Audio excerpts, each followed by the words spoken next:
The snow outside our front door was breathing. Curled in it was a black Labrador Retriever mother wrapped around her Labrador puppy, so still and white I was sure I was looking at two bodies, not a family. We live in the woods outside Whitefish, Montana, where you expect snowdrifts, not something moving inside them. I stood there, staring at that dark shape in the drift, watching a slow rise and fall that should not have been there. For a second, I could not tell where her frost-covered body ended and the tiny shape under her chest began. It is easy to tell yourself you are too late, that the world has already done whatever it was going to do. All I had to do was close the door, pretend I had never seen a mother lab frozen around her puppy on my own front step, and let the storm finish the story without me. Instead, I stepped out onto the porch and knelt beside them. Up close, the Labrador puppy was smaller than he had looked. His side pressed so tightly into her ribs, I had to search for a place to lay my hand. When I did, I waited for nothing at all and got a tiny, stubborn push against my palm.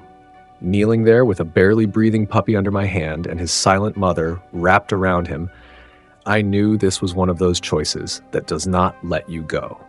Either I picked them up and carried them into the warm yellow light behind me, or I turned my back and let the snow keep them. As the wind slid along the house and lifted the fur on her back, it felt less like I had found them and more like winter had set them at my door and was waiting to see what I would do next.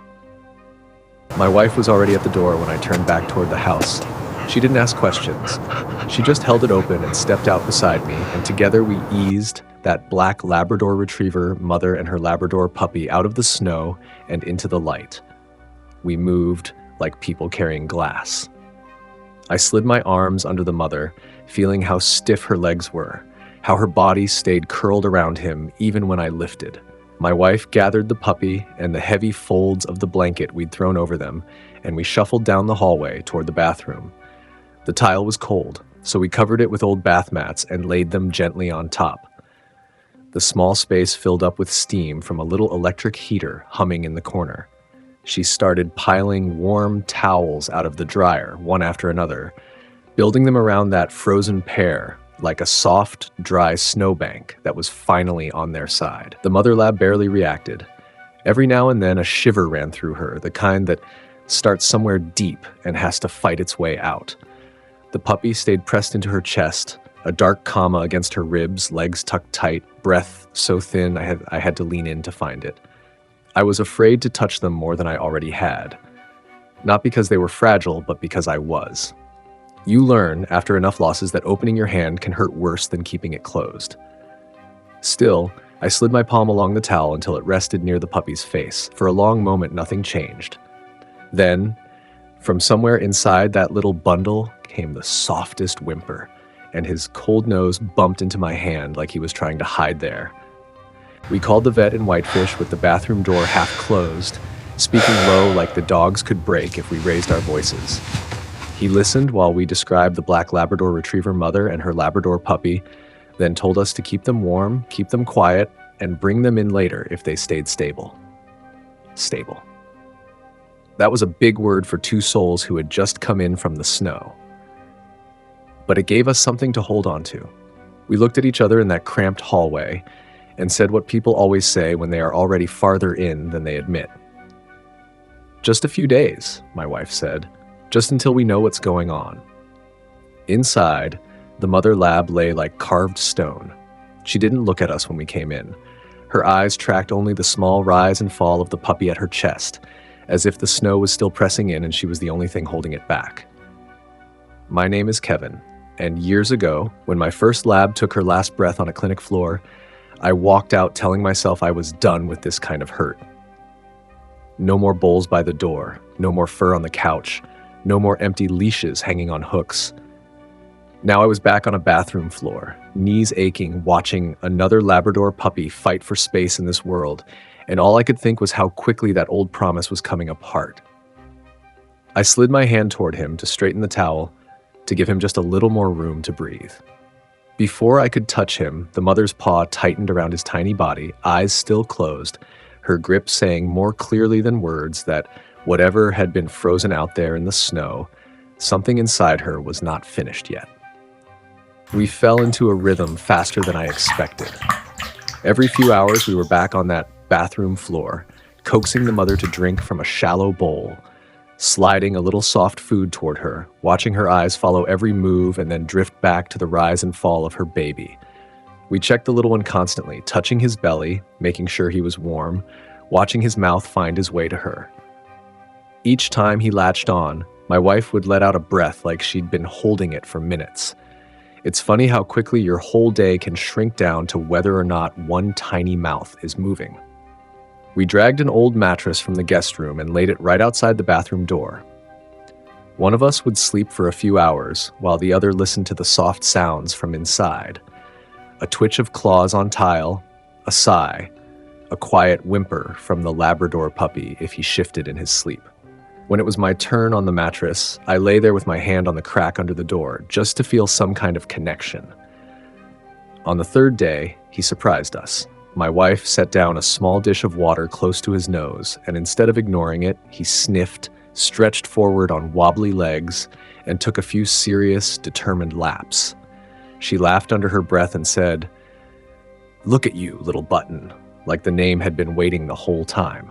His tail made the smallest uncertain flick, as if he was trying the word on. That night, when I set the alarm on my phone for another feeding, it hit me that I hadn't willingly woken myself up for someone who couldn't say thank you in a very long time. By the end of the week, their legs were steady enough that the smell of damp fur and old towels in the bathroom started to bother me more than it bothered them. So we filled the tub with a few inches of warm water, set out a stack of clean towels, and decided it was time for their first real bath. I stepped in first and coaxed the mother up, one careful hand under her chest, the other guiding her hindquarters so she wouldn't slip. She tolerated it, standing there like a tired statue while the water lapped against her paws. The Labrador puppy, though, treated it like some strange new game, snapping at the little stream from the faucet, sneezing when it hit his nose, blinking up at us as if he couldn't quite believe water could be soft. We used the gentlest shampoo we had, rubbing it into her coat with slow circular motions. She let us, but her eyes never fully relaxed.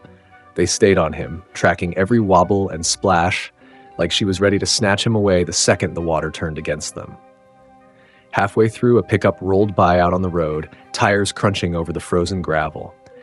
It was just a sound we hear a dozen times each winter, but the reaction it pulled from her was anything but ordinary. She flinched hard, then lunged toward the side of the tub, pressing the puppy tight against her chest, ears flat, breath coming in short, sharp bursts. We didn't say it out loud, but we both knew what that meant. You don't get that kind of terror from a friendly ride in a warm truck. Whatever had happened before she curled herself around him in the snow, it had the sound of an engine in it. That night, the house finally went quiet. No heater buzzing, no water running, just wood popping softly in the stove. When I got up to check on them, they weren't in the bathroom at all. She had carried him to the front hall and settled by the inside of the door, curled in the same tight shape I'd first seen in the drift. Only this time there was a thick rug under them instead of ice. She lay there, eyes half open, body wrapped around her sleepy pup, like she was still holding back a storm that wasn't there anymore. And I realized she might not believe the snow was truly gone for a long time. In the morning, the house felt lighter, like it does after a hard snow finally stops. I walked down the hall, and there she was by the door again, the black Labrador Retriever mother sitting up this time, legs shaky but underneath her, her Labrador puppy tucked close against her side.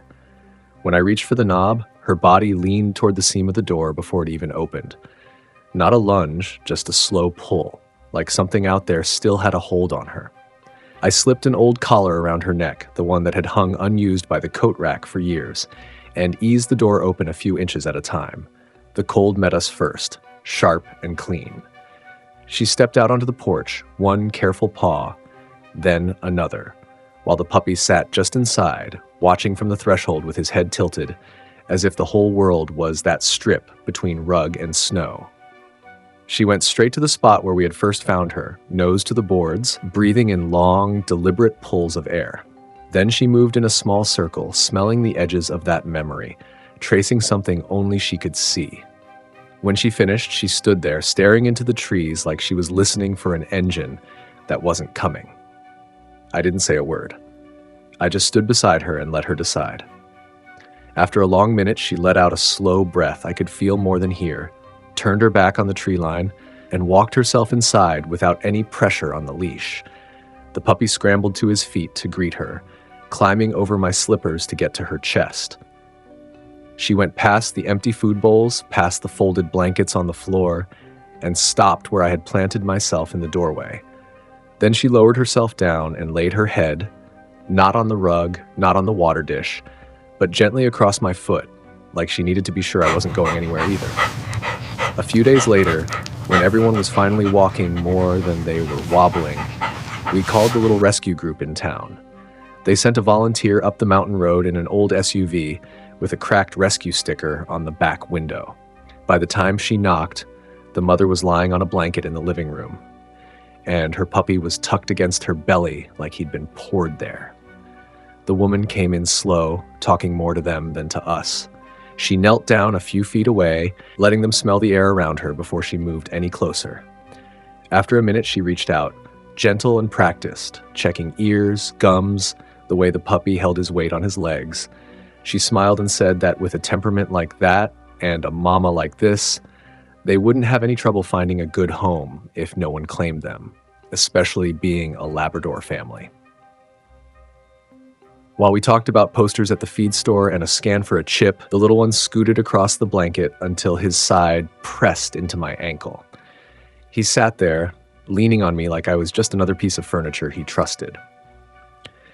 When the volunteer shifted a bit closer, his mother stood up and placed herself between them, not growling, not stiff, just a quiet line that said, the words, "Find them a good home," should have sounded comforting.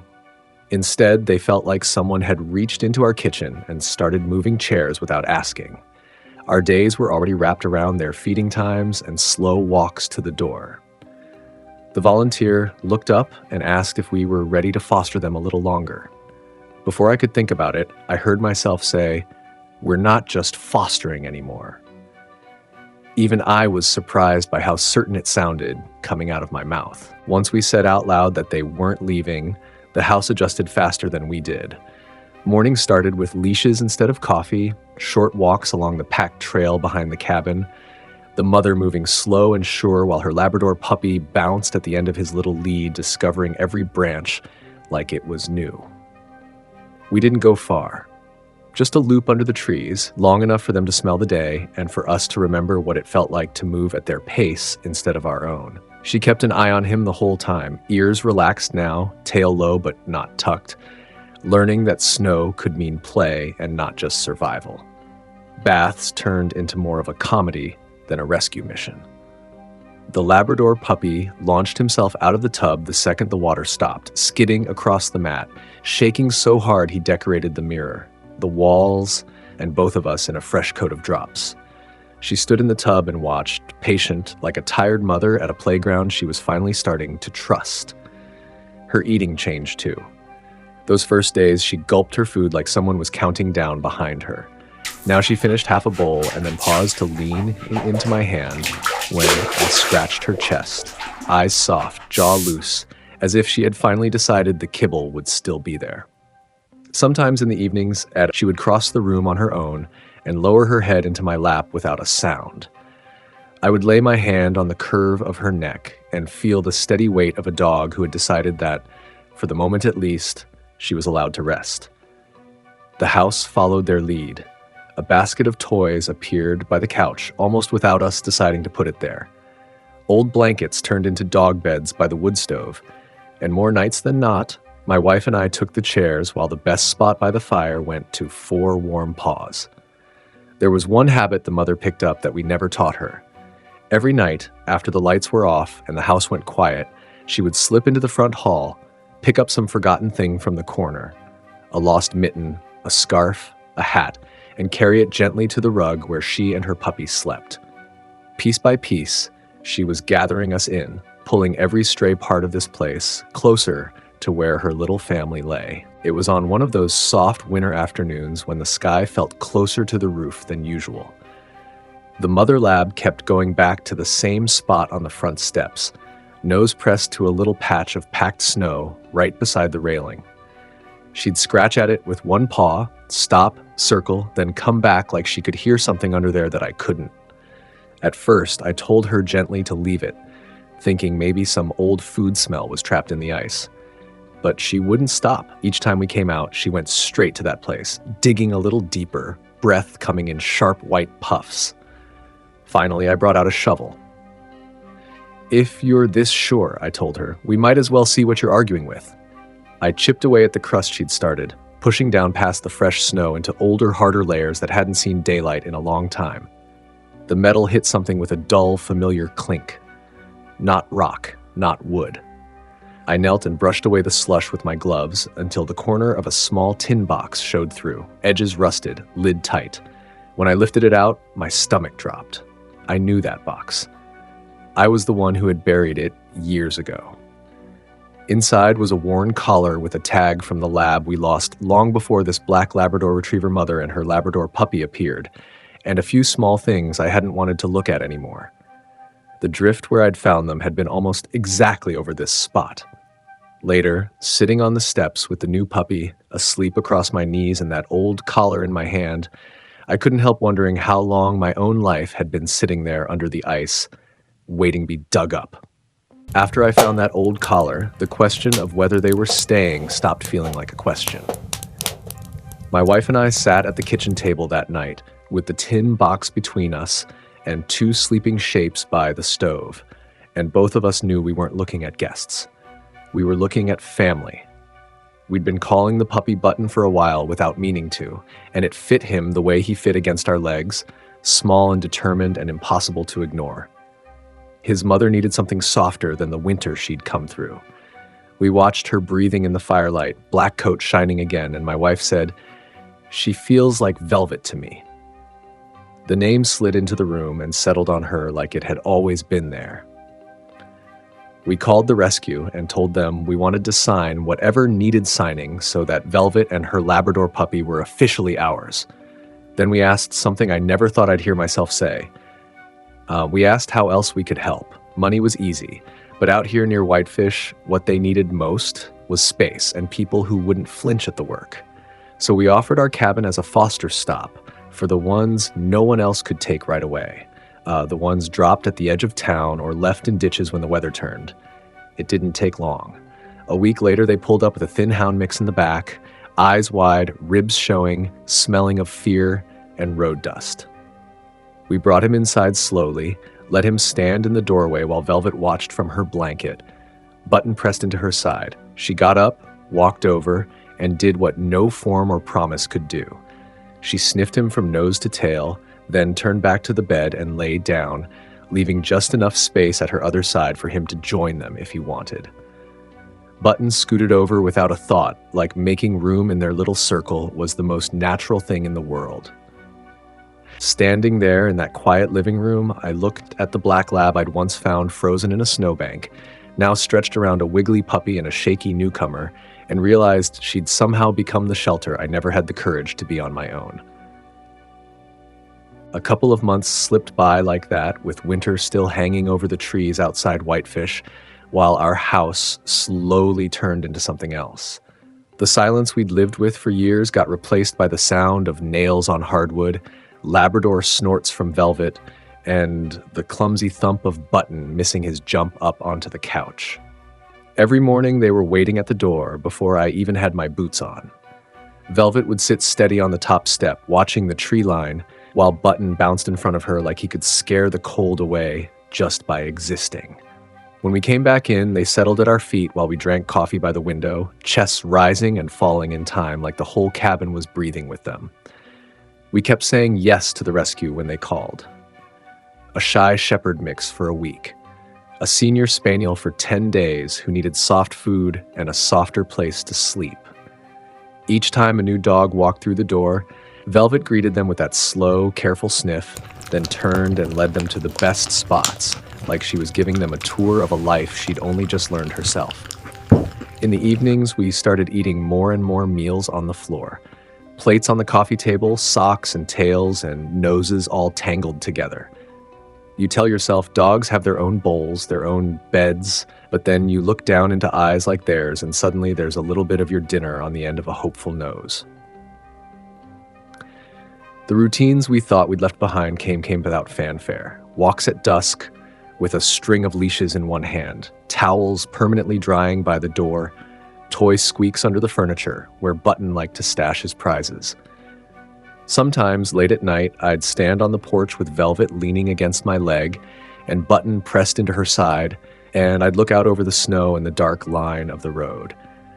And I couldn't shake the feeling that somewhere not too far from our front door, another mother and her puppy were curled up in the cold, just waiting for the right house to remember how to open its door.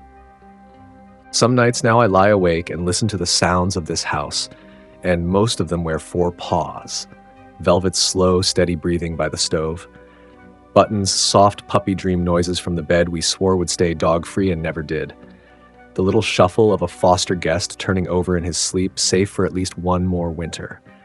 I still see them as they were that first morning. A black Labrador Retriever mother wrapped around her Labrador puppy in the snow, so still I thought I was looking at the end of something. Instead, their story walked through our front door and started again. They didn't just survive, they changed the temperature of this whole place. Because of them, there are bowls by the door and leashes on the hook and muddy prints on the floor that used to stay clean. Because of them, dogs who had nowhere else to go now pass through this cabin and leave, carrying a little more trust than they arrived with. This little guy's journey from abandonment to rehabilitation shows how important nonprofit rescue groups really are. They were the ones who answered the call, stood behind us, and turned one frightened family in the snow into a small chain of second chances. I've learned that bringing a scared animal in from the cold isn't just a one-time kindness. Caring for a rescued puppy is more than love. It's responsibility. It's pet care. It's early mornings and late nights and standing on a dark porch in Montana, listening for a sound you can't ignore. If Velvet and Button's story touched you, let it sit with you for a moment. Then share it, talk about it, pass it on to someone who might be the next person to open their front door instead of turning away. Somewhere out there, another dog is waiting on the wrong side of the cold, and you never know when their footsteps will land right outside your light.